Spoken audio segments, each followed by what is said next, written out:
কলা বউ কি সত্যি গণেশ ঠাকুরের স্ত্রী, নাকি এর পশ্চাতে রয়েছে অন্য কোনো সত্য?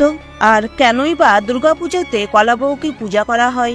সনাতন দুর্গা প্রতিমার সঙ্গে থাকা গণেশের মূর্তির ডান পাশে লাল পাড় সাদা শাড়িতে ঢাকা একটি কলা গাছকে কলা বউ হিসেবে মনে করি। আমাদের এই ধারণা একেবারেই ভুল। এই গাছ আদৌ গণেশের স্ত্রী নয়, তিনি স্বয়ং মা দুর্গা, অর্থাৎ গণেশের জননী। এর আসল নাম নবপত্রিকা। পণ্ডিত নবকুমার ভট্টাচার্যের মতে সমবেতভাবে নবপত্রিকার অধিষ্ঠাত্রী দেবী হলেন মা দুর্গা। এই নবপত্রিকা মা দুর্গারই প্রতীক। অসুর শুম্ভ নিশুম্ভকে বধ করার সময় দেবী দুর্গা নিজের সঙ্গে অষ্টমাতৃকাকেও আহ্বান করেছিলেন। দেবী দুর্গা সহ এই অষ্টমাতৃকার প্রতীক হল কলা বউ বা নবপত্রিকা।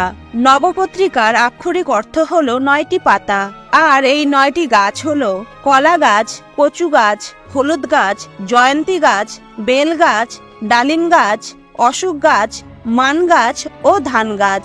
এই 9টি গাছ মা দুর্গার 9টি শক্তির প্রতীক।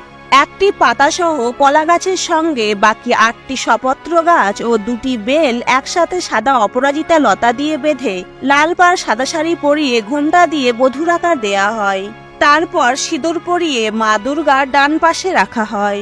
এই 9টি গাছে যে যে দেবী অধিষ্ঠান করেন তারা হলেন: কলা গাছে দেবী ব্রহ্মাণী, কচু গাছে দেবী কালিকা, হরিদ্রা বা হলুদ গাছে দেবী উমা, জয়ন্তী গাছে দেবী কার্তিকী, বিল্ব গাছে দেবী শিবা, দারিম্ব বা ডালিম গাছে রক্তদন্তিকা, অশোক গাছে দেবী শোকরহিতা, মান গাছে দেবী চামুন্ডা ও ধান গাছে দেবী লক্ষ্মী।